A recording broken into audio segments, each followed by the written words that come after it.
and welcome to your weekend discussion of the latest in the Sri Lankan business and economic landscape. This is Biznomics. පුරවැසි ඔබගේ දැනුමටත් මැතිවරණ අපේක්ෂකයන්ගේ අවධානය පිණිසත් සිදු කෙරෙන ශ්‍රී ලාංකීය ව්‍යාපාර හා ආර්ථික ක්ෂේත්‍රයන්හි සතියක කාලීන සංවාදය Biznomics සමගයි ඔබ එක්ව සිටින්නේ. ඇමරිකානු ඩොලර් ට්‍රිලියන 7කටත් වඩා ආර්ථිකමය වටිනාකමක් ඇති ගෝලීය සංචාරක ව්‍යාපාරය තුල ශ්‍රී ලංකාව ඉතාමත් ප්‍රසිද්ධ වී තිබුණේ තමන් හොයන අත්දැකීම කුමක් වුණත් ඒ සඳහා ගැළපෙන නිවාඩුවක් ලබාගත හැකි දිවයිනක් අරුම පුදුම දේශයක් ලෙසයි. නමුත් COVID-19 වසංගතය තුලින් රටේ සංචාරක කර්මාන්තය සම්පූර්ණයෙන්ම ඇන හිට ඇති අවස්ථාවක මෙහි ඉදිරි ගමන සඳහා අවශ්‍ය කරන පියවර කුමක්ද රාජ්‍ය ප්‍රතිපත්ති කවරේද යන්න ගැනයි අද අපි සාකච්ඡා කරන්නේ. From the mountain seekers to the sunny surfing lovers, Sri Lanka, our beautiful Emerald Isle, always offered a nostalgic holiday. But then, unfortunately, just when Lonely Planet had recognized us as the #1 destination to visit, as the praises were echoing in to our beautiful country, disaster struck. First, the 2019 Easter attacks, and now COVID-19. In this current backdrop, how do we grow our tourism in a sustainable manner? What government policies are required? This is our focus today on Biznomics. And joining me, we have the tourism expert, a resource person, and also a very big fan of ensuring the tourism of our country grows in leaps and bounds, Dr. Damien Fernando. Doctor, welcome to Biznomics. Thank you. Thank you very much. When we look at traditional exports or foreign income earners to the country, we mainly tend to look at sometimes our foreign labor force or sometimes our traditional exports like the tea. But tourism is sometimes, especially sometimes by the general community, is not really seen as a main economic sector.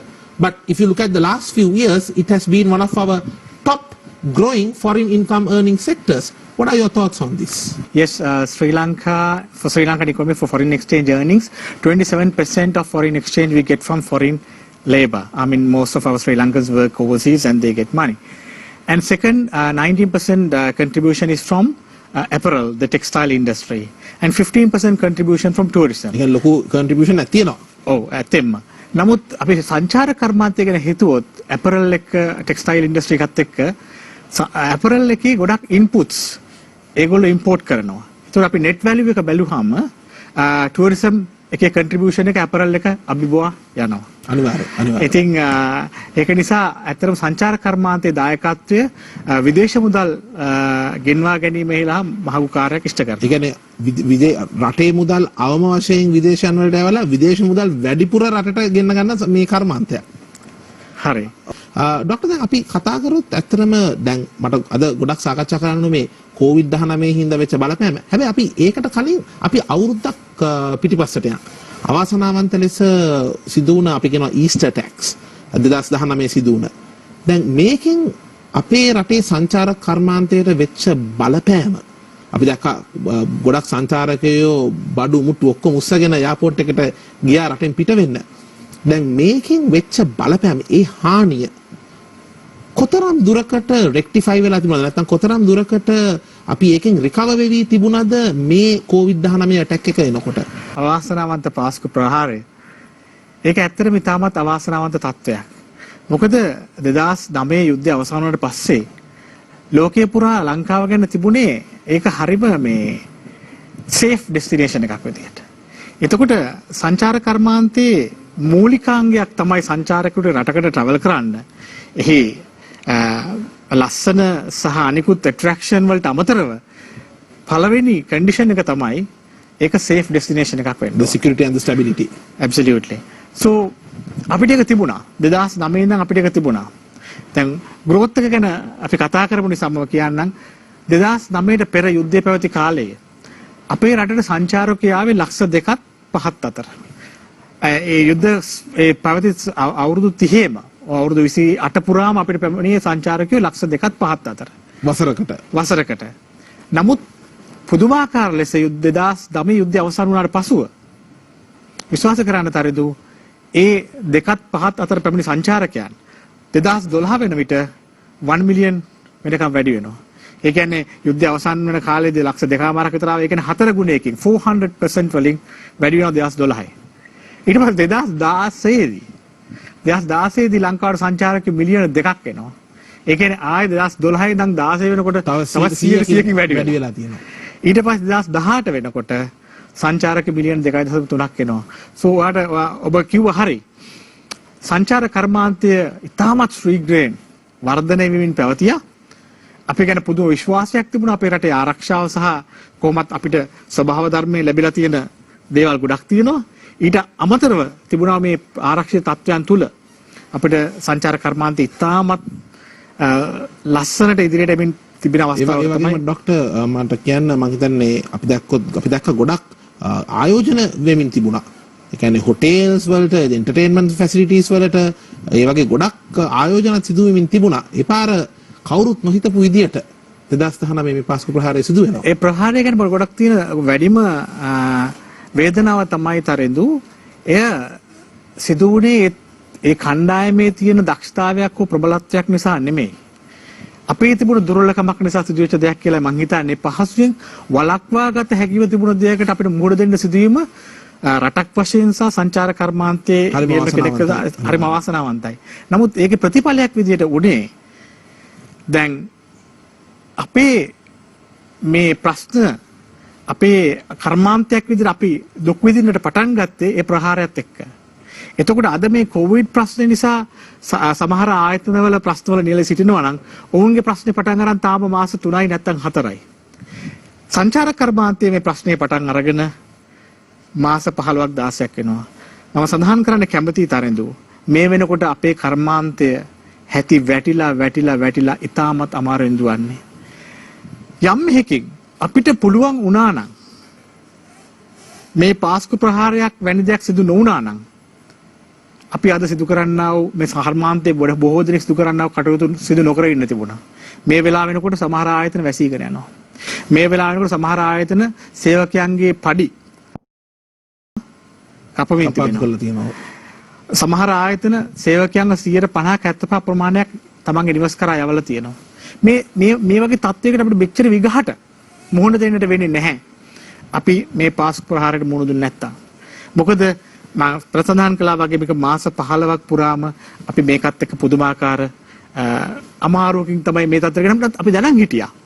අපි දැනගෙන හිටියා අනිවාර්යයෙන්ම ලෝකයේ අනිත් දේවල් ගැන අපිට දැනීමක් තියෙනවා. ඕනම ඇටැක් එකකට පස්සේ කන්ට්‍රි එකක් රිකවර් වෙනවා. අපි දැනන් හිටියා මාස 8ක් අවුරුද්දක් ඇතුළත මේක රිකවර් වෙයි කියලා. ඒ බලාපොරොත්තු වෙත් අපි ගමන ආවේ. අපි හිතපු විදිහටම රිකවර් වෙමින් මේක රිකවර් වෙමින් තිබුණා. 2019 දෙසැම්බර් මාසේ 2020 ජනවාරි මාසේ 2020 පෙබරවාරි මාසේ වෙනකොට කර්මාන්තය සම්පූර්ණ වශයෙන් නොවුනත් සෑහෙන ළඟකට යථා තත්ත්වයට පත් වෙමින් තිබුණා. ඒ වෙලාවේ තමයි මේ කොවිඩ් වසංගතය පටන් ගත්තේ. මේක මම පොඩි උදාහරණයක් විදිහට කියනවා නම් තරින්දු අපි මේක බලාපොරොත්තු වුණානේ යථා තත්ත්වයට පත් වෙයි කියලා. එම නිසා සංචාර කර්මාන්තේ හැම කෙනෙක්ම අර මැරතන් එකක් දුවනවා වගේ අපි හැටි දමමින් දුවන් ආව තව මාස 8යි 9යි කියලා අපි දැක්ක දැන් දිනුම් කණුව පේනවා රිබන් එක අල්ලන් ඉන්නවා දෙන්නෙක් අපිට දැන් පේනවා මාර්තු මාස වෙනකොට දැන් මේ අපි දැන් බොහොම ළඟයි අපේ ඇඟේ තියෙන මුළු ශක්තියම දාලා අපි මාර්තු මාසෙට අපි දුවනවා එකපාරම ඒ රිබන් එක අල්ලන් හිටපු දෙන්න නොපෙනෙන්න මේ රිබන් එකත් අරගෙන එකපාරම නැති වී ගියා අපිට දැන් හොඳටම ඇති අපිට තව කොච්චර දුර දුවන්න පුළුවන්ද කියන එක තමයි දැන් තියෙන ප්‍රශ්නේ. ડોક્ટર අපේ නම් අපේක්ෂාව ඔබ කොච්චර හති වුණත් ඔබතුමාලා මේ මැරතන් එක දුවයි කියලා රට වෙනුවෙන් ගිහිල්ලා අපේ කර්මාන්තය දියුණු කරයි කියලා කොහොම හරි ડોક્ટર දැන් මේ COVID-19 හින්දා මේ ලොක්ඩවුන් එක එනකොට එයාපෝට් බැහුවා ඒකෙන් දැන් අපි ගත්තොත් ඒ අවස්ථාවේ ඔබේ දැනුම අනුව ලංකාවේ කී දෙනෙක් සංචාරකයෝ ඒ වෙනකොට සාමාන්‍යයෙන් හිටියද ඒ වගේම මේ වෙනකොට තවමත් ඉන්නවා සමහර සංචාරකයෝ එළියට යා ගන්න බැරි වුණා. එහෙම අය වෙනුවෙන් යම්කිසි ආරක්ෂාවක් මොකක් හරි තියෙනවද? එයාලා වෙනුවෙන් එයාලා බලා ගන්න මොකක් හරි රාජ්‍ය හෝ පෞද්ගලික අංශයෙන් ක්‍රමවේදයක් තියෙනවද? ඔව් දැන් මේක කරලියට එන්නේ මේ කොවිඩ් වසංගතය ලංකාවට පැමිණෙනවා ලොක්ඩවුන් එකක් එයි කියලා කරලියට එන්නේ මාර්තු මාසේ 10 වෙනිදා විතර. මාර්තු මාසේ 10 වෙනිදා වෙනකොට ලංකාවේ සාමාන්‍ය සංචාරකයෝ 75000ක් විතර ඉන්නවා. එතකොට දැන් රට පුරා කතාවක් යනවා එයාපෝට් වැහි ආදී ආකාරයෙන් දැන් මේක එනවා මේ ගොඩක් දෙනෙකුට වැළඳිලා කියලා. එතකොට ඒ වෙලාවේ සංචාරක කර්මාන්තය නියැලනාට ලොකු ප්‍රශ්නයක් තිබුණා. මොකද දැන් ටූරිස්ට්ලා බස් එකේ දාගෙන මේ යන ගමන හෝටලේ ඊළඟට යන්න තියෙන හෝටලේ කියන අපි වැඩ කරන්නේ නැහැ වහලා. තව තැනකින් අපේ සමහර සංචාර කර්මාන්තය නියලිත ගයිඩ් මහත්තයෙක් කතා කරලා කියනවා මේ මට ගෙදරින් කෝල්ස් වෙනවා මට දැන් යන්න ඕනේ මේක මෙහෙම කරන්න බෑ. නමුත් සමහර ගයිඩ් මහතුරු ඒ කිසිමක් නොතකා අපකැපවීමෙන් සංචාරකයාව එයාපෝට් එකට ගේනකම් තමන්ගේ කාර්ය අවසන් වෙනකම් කරපු අය බොහෝ දෙනෙක් ඉන්නවා. ඒ වගේ පුදුමාකාර තත්වයකට බොහොඳ දුන මුළු කර්මාන්තයම. නමුත් ලොක්ඩවුන් එක කිට්ටු වෙනකොට සෑහෙන සංචාරක ප්‍රමාණයක් අපිට ඔවුන්ගේ රටවල් කරා යවන්න පුළුවන් වුණා. ඒ වගේ මම කැමතියි කියන්න ස්ලයිටෝ එක. ඒ කියන්නේ Sri Lanka association of inbound tour operators ඒගොල්ලෝ ඒ වගේ මේගොල්ලන්ට සහභාගී වුණා සංචාරක මග පෙන්වන්නන්ගේ සංගමයත් එකතු වෙලා ඔය ටූරිස්ට් බෝඩ් එකේ ඔෆිස් එකක් තියෙන ගෝල් රෝඩ් එකේ දැකලා ඇති. එතන ඒ යන්න නොහැකි වුණු සංචාරකයන්ට උදව් කිරීමේ මධ්‍යස්ථානයක් ආරම්භ කරා. ඒ වෙනකොට හිටියා තවත් 13000ක් විතර යන්න බැරුව. ඊට පස්සේ ඒ අයත් විවිධ රෙස්කියු ෆ්ලයිට්ස් ඒ වගේ ඒවල තමන්ගේ රටවල් කරා ගියා. නමුත් දැනට වාර්තා වී තිබෙනවා තවත් 7000ක් පමණ සංචාරකයෝ ලංකාවේ ඉන්නවා. නමුත් එතන පොඩි ප්‍රශ්නයක් තියෙනවා. ඇත්තටම මම හිතනවා මේ 7000න් අඩුම ගානේ 5000කටවත් අවශ්‍ය නම් යන්නට පුළුවන්. ගුවන් මොකද ලංකාව එයාපෝට් එක සම්පූර්ණයෙන් වසා නැහැ. කාට හරි සංචාරය කරන්න ඕන නම් තමන්ගේ රටවලට යන්න ඕන යන්න පුළුවනි. නමුත් අපි මේකදී අමතක කරන්න හොඳ නැහැ ලංකාවේ ඉන්නවා ලංකාවට පැමිණිලා මේ වෙන වෙන ව්‍යාපාර කටයුතු වෙන වෙන අරමුණු තියෙන පුද්ගලයන්. සෝවුනුත් මේ 7000 තුල ඉන්නවා කියන එක මම සඳහන් කරන්න ඕනේ. දැන් ඔබ අහපු ප්‍රශ්නෙට අපි ඒගොල්ලන්ව බලාගත්තද? ඔව්. අපගේ මඟ පෙන්වන්නන් සහ ඒ සංචාරක නියෝජිත ආයතන ඔවුන්ගේ සියලුම වක්කීම් බාරගත්තා. ඔවුන් එයාපෝට් වලට ගිහිල්ලා අරනකම් වක්කීම් අතහැරියේ නැහැ. ඒ වගේම ඇසෝසියේෂන්ස් එකතු වෙලා බලාගත්තා. සංචාරක මණ්ඩලයත් ඒකට සහයෝගය ලබා දුන්නා. ඔවුන්ට අවශ්‍ය නැවතීමේ පාසුකම් ප්‍රවාහන පාසුකම් ලබා දුන්නා. ඒ සියල්ලක්ම කරලා අපි කොහොමත් තරිදු ශ්‍රී ලංකාව කියන්නේ හොස්පිටැලිටි අපේ ආගන්තුක සත්කාරය ගැන අපි ලංකාව ඇත්තටම ලෝකෙම ප්‍රසිද්ධයි. ඉතින් ඒක නිසා ඔබ දකින්නේ සමහර මාධ්‍ය ජාලවල අපි ආගන්තුක සත්කාරය ගැන අල්ලගෙන එහෙම ගොඩක් සඳහන් කරා. ඒ ආකාරයෙන් අපි හිතනවා ඉතාමත් සාර්ථක ලෙස අපි ආය බලාගත්තා. මේ අවස්ථාව විතරක් නෙමෙයි පාස්කු ප්‍රහාරයට පසුවත් ඒ ආකාරයෙන්ම ඒ වගේ මීට පෙර සිදුවෙච්ච සිදුවීම් වලදී ශ්‍රී ලාංකිකයන් සහ සංචාර කර්මාන්තයේ නියැලිච්ච අය හොඳට අපේ සංචාරකයන් රැක බලාගත්තා. ඩොක්ටර් දැන් මේ වෙනකොට ඩොක්ටර් ගොත් වගේ දැන් 5000කට 7000කට අතර පිරිසක් තාමත් ඉන්නවා. දැන් කොහොමද දැන් එයා තාම අර මධ්‍යස්ථානය ටාස්ක් සෙන්ටර් එක ඒක තාමත් ක්‍රියාත්මකයිද කොහොමද? ඒ කෝල් සෙන්ටර් එක තාම තියෙනවා. නමුත් එතනට දැන් පැමිණිලා එහෙම උදව්වක් ඉල්ලන ආකාරයේ සංචාරකයන් පැමිණෙන්නේ බොහෝමත් කලාතුරකින්. ඒක නිසා තමයි මම නිගමනයකට එළඹුණේ මේ 7000න් 5000ක් විතර මට නම් හිතෙන්නේ ශ්‍රී ලංකාවේ රැඳී සිටින වෙන වෙන කටයුතු සඳහා කියලා. සමහරක් අය අපිට ආරංචිලා තියෙනවා දැන් එයාලා ආපහු තමන්ගේ රටට යන්න කැමති නැහැ එයාලා මෙහි සෙටල් වෙන්න ප්ලෑන් කරනවා කියලා. ඔව් එහෙම එකක් තියෙනවා. දැන් මේ වෙනකන් මම දන්නේ ඉදිරියට කොහොමද කියලා මේ වෙනකන් ශ්‍රී ලංකාව කොවිඩ් පාලනය කරලා තියෙන ආකාරය දිහා බලපුවාම ගොඩක් අයට විදේශිකයන්ට සහ මෙහි නැවතින විදේශිකයන්ට ලංකාව ඉතාමත් සුරක්ෂිත තැනක් විදියට තමයි ඔවුන්ගේ මනසේ රැඳිලා තියෙන ලංකාව. ඒ ගැන අපි ලාංකිකයන් වශයෙන් ආඩම්බරයි. ඒ වගේම ඩොක්ටර් මම හිතන්නේ මේ COVID-19 මේ වෙච්ච මේ උදුර මේ වසංගතය හැන්ඩල් කරපු හොඳටම හැන්ඩල් කරපු ලෝකයේම টොප් 5 රටවල් අතරේ ලංකාව ඉන්නවා කියන එක බොහෝ තැන් දැන් WHO එකෙන් පවසලා තියෙනවා.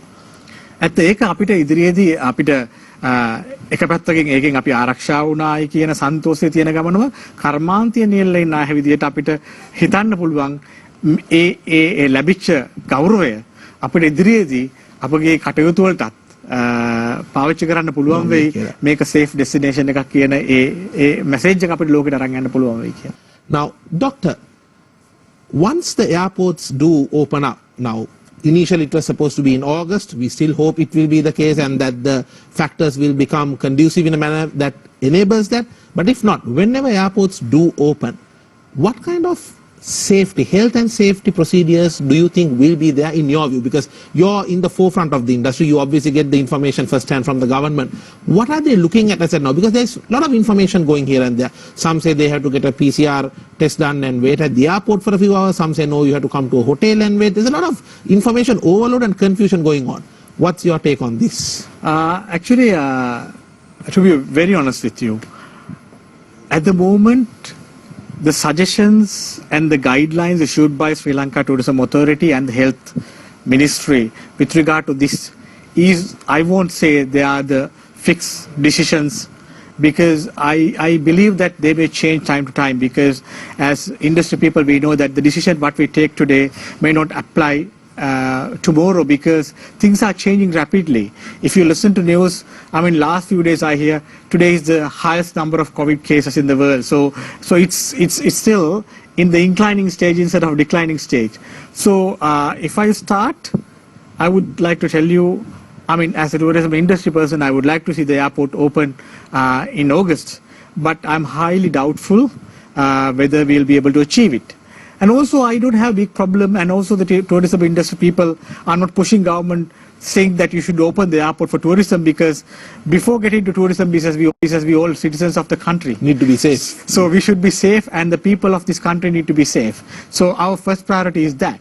So if I analyze, or if I tell you about the protocols which have been, already communicated to us, what we have been advised is, if a client wants to visit Sri Lanka, a tourist wants to visit Sri Lanka, he or she need to get a PCR test. Negative PCR test should be there with the visa application 72 hours before they arrive Sri Lanka. So there will be no on-arrival visas. They have to apply visa in advance. They have to stay in Sri Lanka minimum 5 days. They need to book their tour with a registered tour operator in Sri Lanka. They can't just book online and come, and they can't do whatever they want. So using the websites, booking some hotel and some tour, that's no longer No, possible. that is not long. It's As going to at be now. possible. Yeah, as at now. And there will be a PCR test done at Colombo International Airport. As you know, at the moment there are no facilities to get the report within few hours. So that's the case. They are planning to keep them in a hotel in Negombo or close to the airport until the report comes out. So then they can start the tour. So that's the plan at the moment. But same time, our operators are coming with their views about it. Some operators, principal operators in different countries say it is not practical to get a PCR test before 72 hours before departure from their countries, and they are talking about staying in a hotel for first 24 hours. And also sometimes they tell us then the tour leaders in Sri Lanka also need to get a PCR test done before they welcome. So this, with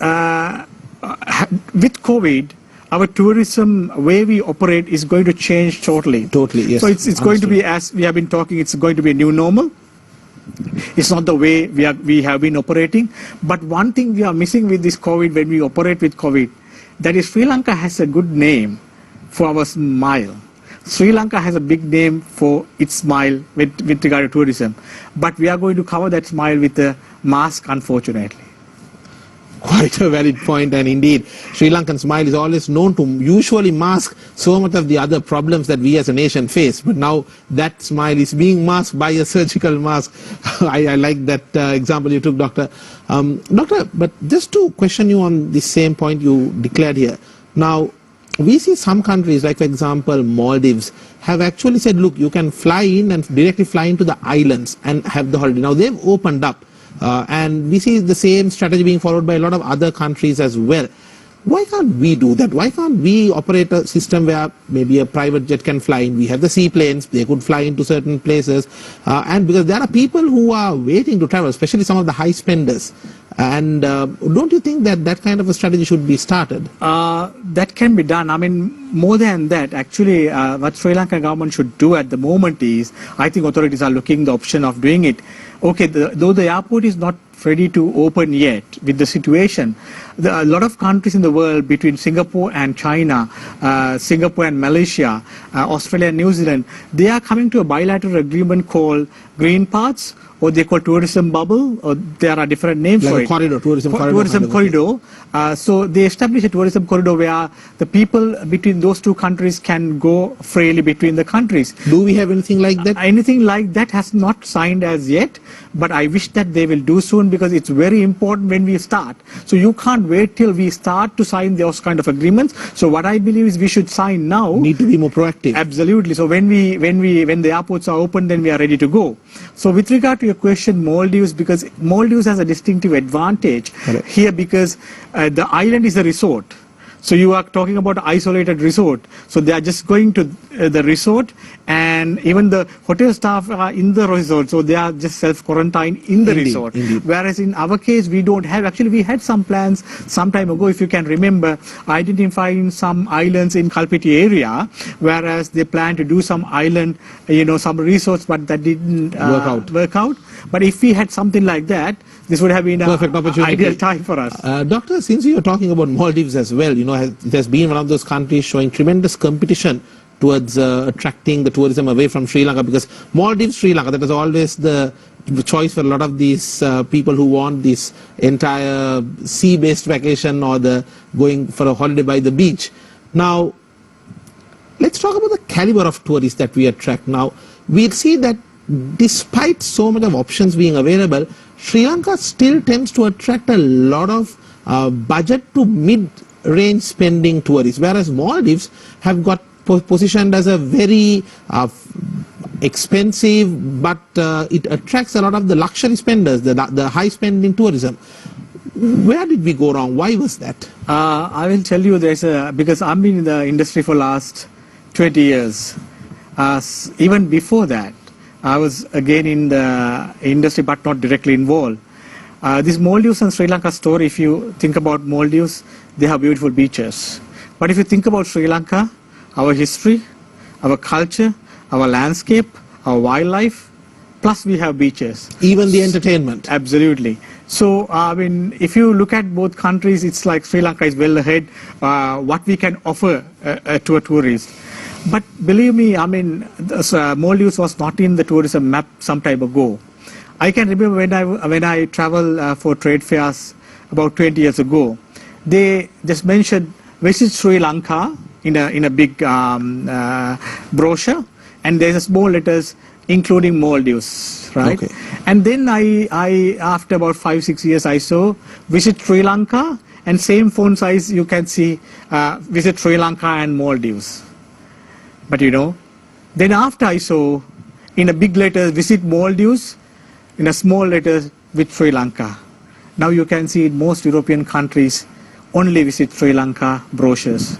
Now you can see how Maldives only visit Maldives. Only visit Maldives without Sri Lanka. So you can see slowly they have taken a part of our market. What contributed to that, Doctor? Number one, I think as a country, they are very focused. They market themselves well. They position themselves well. But same time, we should remember, Maldives is good for tourists who wants to go there and relax. But if you think about our beach, if you go to, the privacy levels in Maldives is very high, when you go to the beach. Yes. If you go to a beach in Sri Lanka, as you know, you can first see a beach boy coming and asking questions from you, or some other seller come and try to sell something to you. So you don't have that privacy. Especially the high spenders and the luxury tourists, Absolutely. they like to avoid that problem. What they're looking at for high spenders, what they're looking at is we still cannot offer in Sri Lanka. Now, if I come to your second part of your question, which is what kind of caliber we should attract into Sri Lanka, if I answer that question, it's a buzzing word today. We should get high-end tourists. Of course, if Sri Lanka can attract high spenders, I am more than happy. I'm the first person who, welcome that idea. The high spenders, actually, they spend about $25,000, $30,000 a package to Sri Lanka. As you know, the normal tourist average spend is $1,800. So $1,800 into, $25,000 is a huge money. Absolutely. I'm more than happy. But we should understand where are we at now. We should look at how many properties we have for high spenders. Good question. As per my knowledge, there are no more than 2,000, 2,500 rooms available for high spenders. And also having rooms itself doesn't mean that You can tell, hi, we are high spending country, come here, all these top end tourists. No, it's not only the properties, but also the transport. For example, say you are getting a top end client from Poland. Have you got a fluently speaking Polish guide lecturer in Sri Lanka who can explain everything? Have you got that transportation? Have you got facilities that top end tourists go to Sigiriya at good luxury toilet facilities? So just taking one side and telling, okay, we want top end clients who are spending so much of money, that's not going to work. But I will tell you, it is high time for us to think in that area. As a tourism researcher, I believe, as a country, yes, we have to look at that area, but it takes time. We have to slowly position and we have to move towards that area. As a country, we need to have a very good mix. We shouldn't only look at lower end or the middle end or the top end. If you look at the top end today is 5%, lower end is huge, 40%. And the margins are big as well. Yeah, lower end is not good.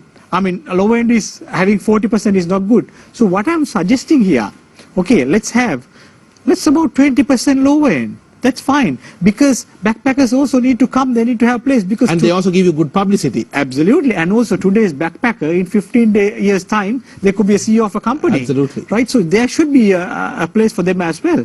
And then keep good 50% for 3-star, 4-star, 5-star hotels. So now 20% for lower end, 50% for middle range, 3-star, 4-star, 5-star. Now you have good 30% for top end. Correct. But Correct. we have to work towards it. And you need to have a proper plan. Absolutely. Doctor, දැන් අපි ඉන්නේ මැතිවරණ සමයක. දැන් සංචාරක කර්මාන්තය කියන්නේ සමහරක් වෙලාවට මට හිතෙන දෙයක් තමයි සමහරක් විට රජයේ නියෝජිතයන් වුණත් සමහරක් වෙලාවට මේකට මේ වගකීමක් හරියට ගන්නවා මදි කියලා. මොකද මේක නිකන් අර කවුරු මොනවා කරත් ඔහේ දුවන්න පුළුවන් ඉන්න අර ඔටෝ පයිලට් මෝඩ් වගේ. අර ආවාසනාවන්ත ලෙස මට හිතෙනවා සමහරක් වෙලාවට අපේ තේ කර්මාන්තයලත් ඒ වගේ ඇටිටියුඩ් එකක් පෙන්නනවා කියලා සමහරක් රාජ්‍ය නියෝජිතයන්. දැන් අපි පහුගිය තිබුණ බොහෝ රජයන් ගත්තාම එයාලට තිබුණා ප්ලෑන්ස් මේ සංචාරක කර්මාන්තවල. හැබැයි රජෙන් රජයට ඕක වෙනස් වෙනවා. කුමක් වුණත් එයාලට තියෙනවා ස්ථිර ප්ලෑන් එකක්, සැලැස්මක්. ඒ සංචාරක කර්මාන්තය ඒ රටේ දියුණු කරන්න. දැන් විශේෂයෙන් දැන් එළඹෙන අලුත් රජය මොන වගේ ක්‍රියාමාර්ගද ගත යුත්තේ මේ හොඳ සංවර්ධනයක් ඇති කරන්න අපේ සංචාරක කර්මාන්තය තුළ විශේෂයෙන් ප්‍රතිපත්ති මේ පැත්තේ. ඇත්ත ඔබ සඳහන් කරපු දේ ඇත්ත. මොකද හේතුව හොඳම උදාහරණය තමයි අපේ ටැග්ලයින්ස් බලන්න කීයක් පහුගිය කාලේ පුරා චේන්ජ් වුණාද කියලා. නමුත් ඔබ මැලේසියාව ගත්තොත්, Truly Asia, ඉන්දියාව ගත්තොත්, Incredible India. so ඒක එක දිගටම එක විදිහට මේන්ටේන් වෙනවා. අපේ සමහර වෙලාවට රජයන් මාරු වෙනකොට මේ වගේ දේවල් වෙනස් වෙනවා. ඒක ඉතාමත් ඒක හොඳ දෙයක් නෙමෙයි. ඊළඟට ડોක්ටර් දැන් මේ ඔබ සඳහන් කරා වගේ දැන් ඉන්දියාව වගේ රටවල් දැන් මේ වෙනකොට එයාලා ප්‍රාන්ත වශයෙන් තමන්ගේ සංචාරක කර්මාන්තය ප්‍රොමෝට් කරන්න පටන් ගෙන තියෙනවා. මහාරාෂ්ට්‍ර වලට වෙනම, තමිල්නාඩු වලට වෙනම, ඒක බොහොම හොඳ සැලැස්මකට යාලා යනවා. අච්චර විශාල රටක් වෙලත්. ගොඩක් රටවල් ඒ ඔස්සේ යනවා. නමුත් ඔබ අහපු ප්‍රශ්නෙට දැන් අපි ලංකාව දැන් මේ ආකාරයෙන් සංචාරක කර්මාන්තය රජයන් ඒගොල්ලෝ මොකද බොහෝ රජයන් හිතනවා දැන් රට තියෙනවා, සීගිරිය තියෙනවා, දඹුල්ල තියෙනවා, සුද්ධෝ සංචාරකයෝ හේයි අපිට ආර්ථික වශයෙන් සල්ලි හම්බ වෙයි.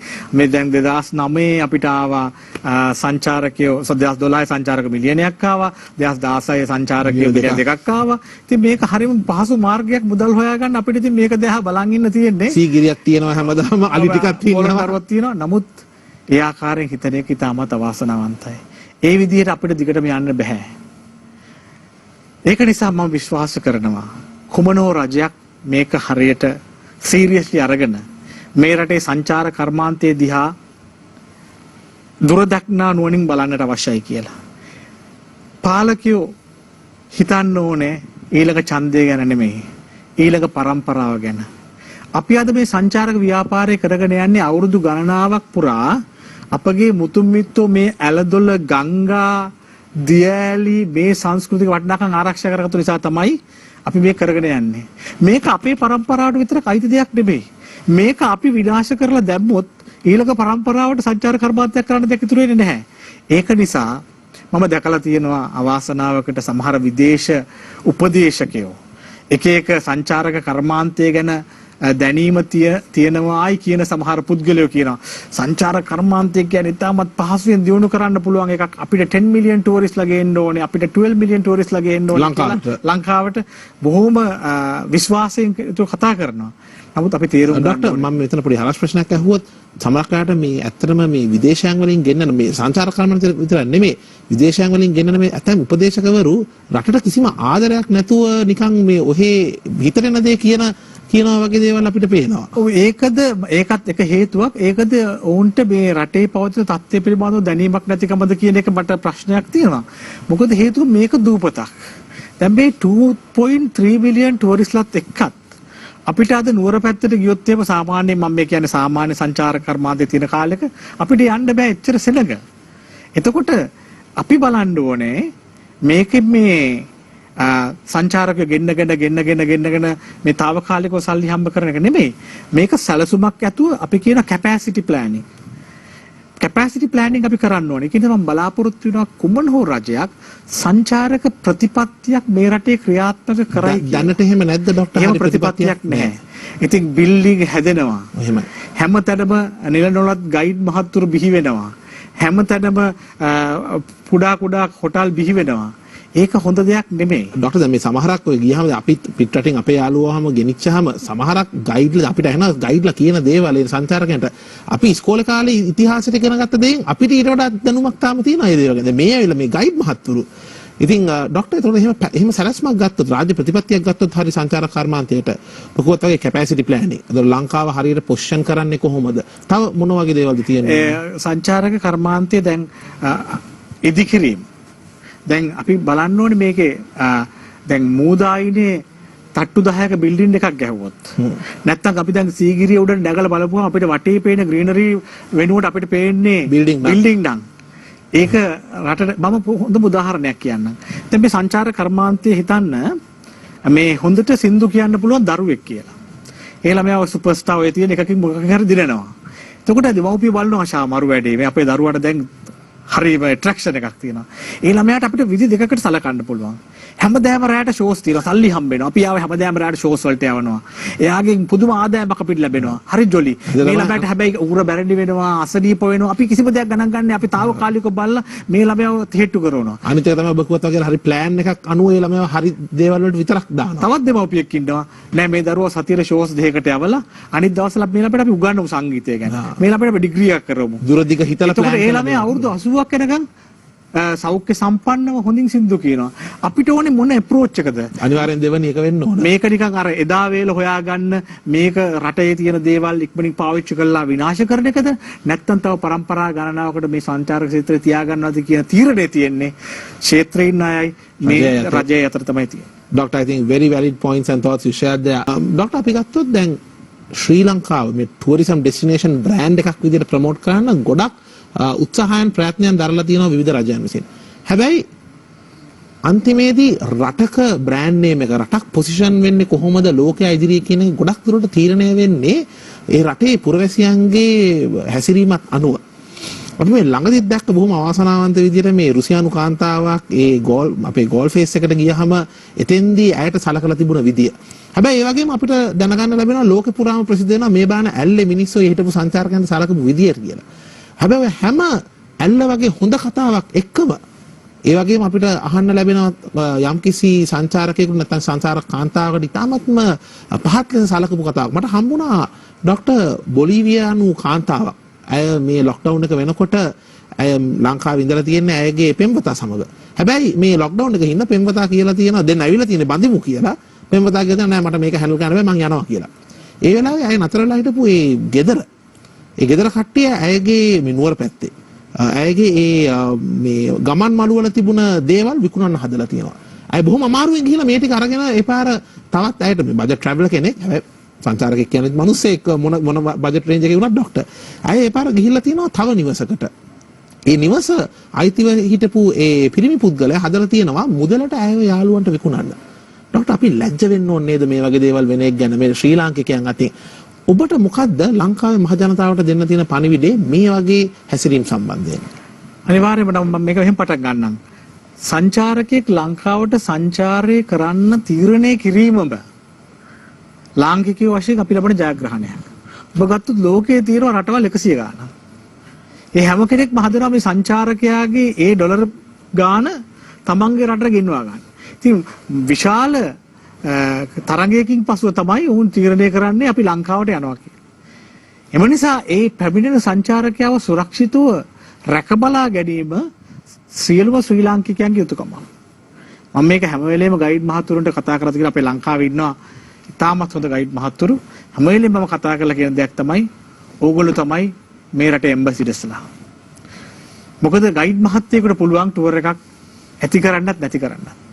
ඉතින් අපි දැන් හිතුවොත් එම සංචාරකයෙක් ලංකාවට පැමුණාම අපි බලාගත යුතු විදිහ ගැන. දැන් මම පොඩි උදාහරණයක් ගන්න. දැන් අපි එයාපෝට් එකෙන් සංචාරකයෙක් එනවා. දැන් ඔබ දන්නවද දන්නේ නැහැ දැන් ලංකාවට ආපුවාම එරෝ බ්‍රිජ් එක නැත්තම් අර බස් එකක් තියෙනවා එන්න.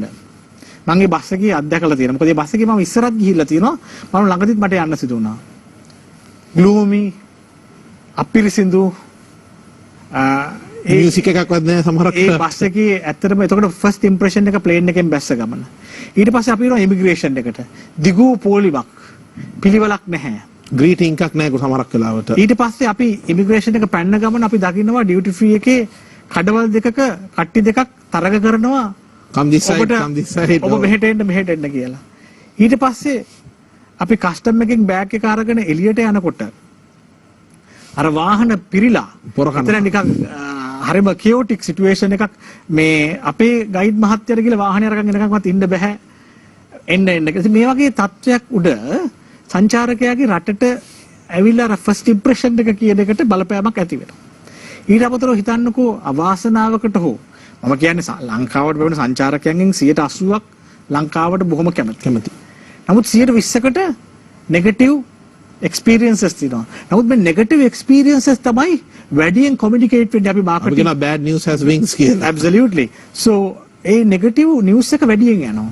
ඉතින් මම දැන් මේ තින්දී පැහැදිලි කරන්න උත්සාහ කරන්නේ නෙගටිව් නිවුස් එක අපි කොහොමද අඩු කරගන්නේ කියලා. පොසිටිව් නිවුස් එක ගැන අපිට කතා කරන්න දෙයක් නැති නිසා. මොකද ඒක හොඳයි. අපේ අය ගොඩක් ඒ වැඩේ කරනවා.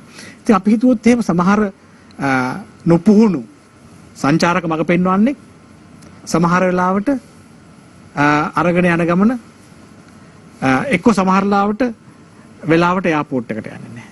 එතකොට සංචාරකයා මේ රටක ඉඳන් පැය 12කට පස්සේ බලන් ඉන්නවා එයා ඇවිල්ලා නැහැ. නැත්තම් ඇඳගෙන යනවා ඇඳුමක් හරියට හොදලා නැහැ. හරියට අයන් කරලා නැහැ.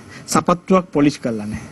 වාහනේට නගිනවා වාහනේ සිගරට් බීලා ඒ දුම් ගඳ තියෙනවා. ඊට පස්සේ ඔහු පටන් ගන්නවා ඔහුට කැමති රේඩියෝ channel එකක් අහන්න.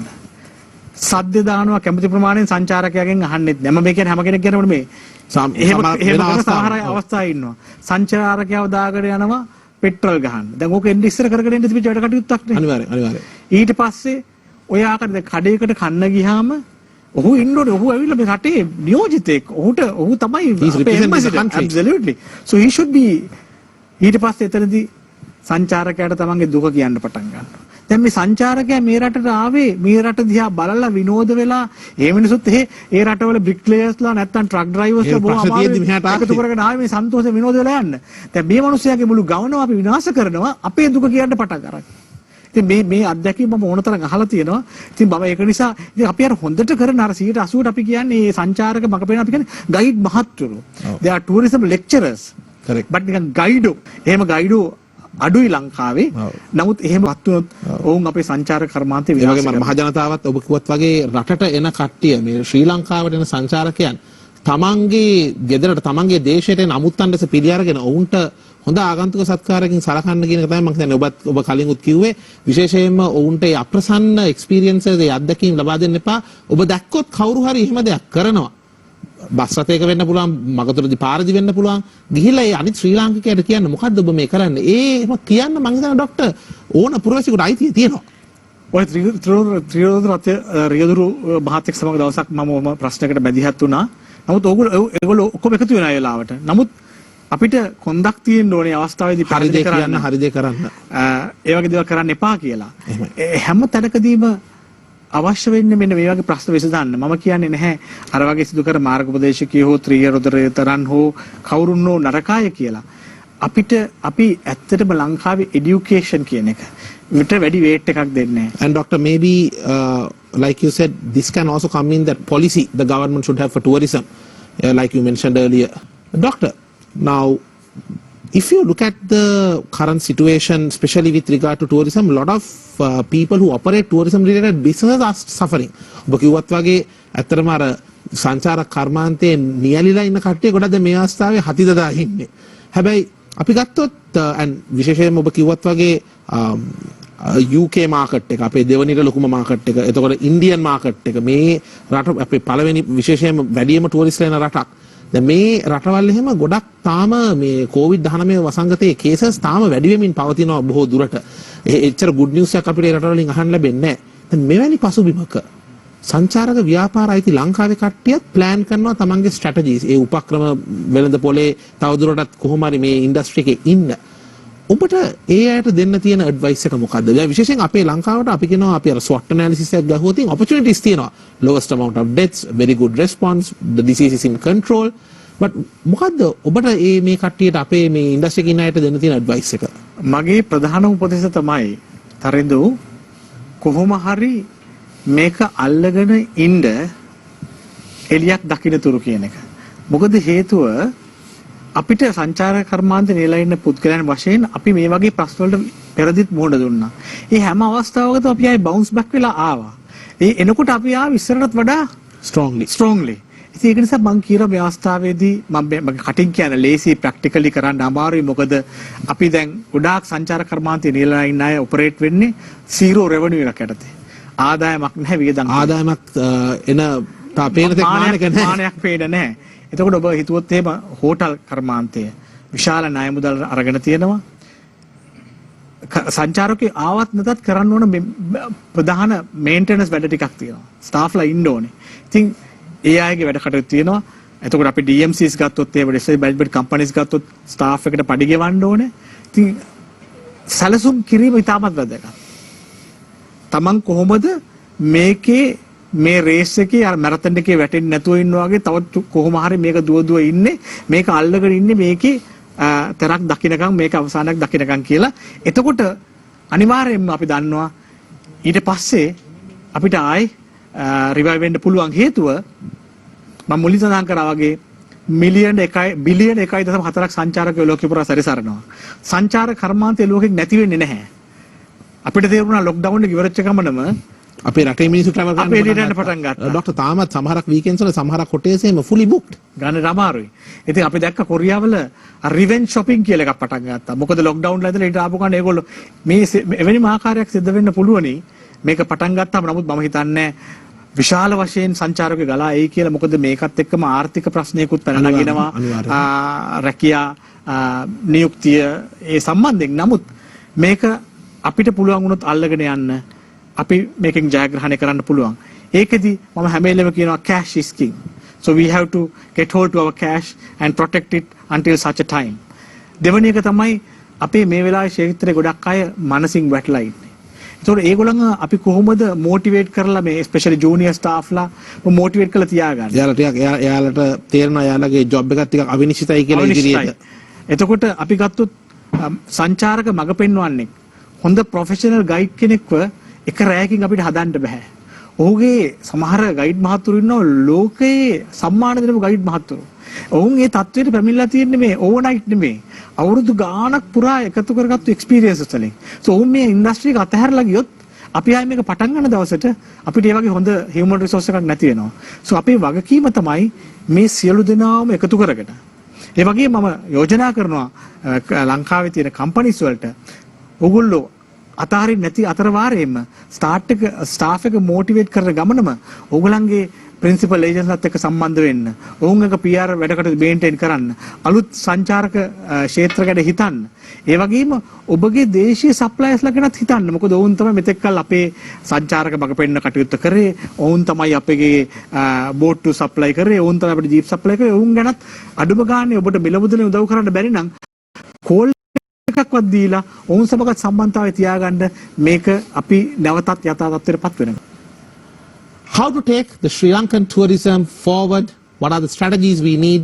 What are the government policies required to ensure that we have sustainable growth in our tourism sector? Was the focus of discussion today in Biznomics. I'm indeed thankful to Dr. Damian Fernando for joining us. Doctor, thank you very much for taking your valuable time and sharing your thoughts, sharing your advice with our viewers this afternoon. Thank you for your time once again. Thank you, Taridu. Thanks for inviting me for the show. It was a pleasure to have you. And with that, we wrap up this episode of Biznomics. I'll see you with the next episode.